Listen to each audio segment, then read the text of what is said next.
ওং নমো ভগবতে বাসুদেবায় নমঃ। শ্রীমদ্ ভগবৎ গীতা প্রথম অধ্যায় শ্লোক ৩৬।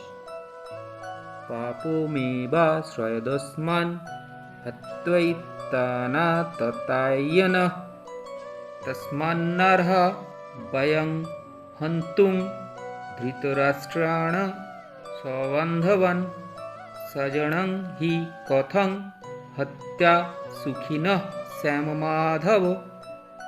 এই ধরনের আত্মীয়দের বধ করলে মহাপাপ আমাদের আচ্ছন্ন করবে।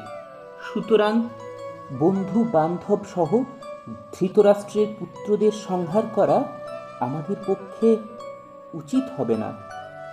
হে মাধব, লক্ষ্মীপতি শ্রীকৃষ্ণ, আত্মীয় স্বজনদের হত্যা করে আমাদের কী লাভ হবে? আর তা থেকে আমরা কেমন করে সুখী হব?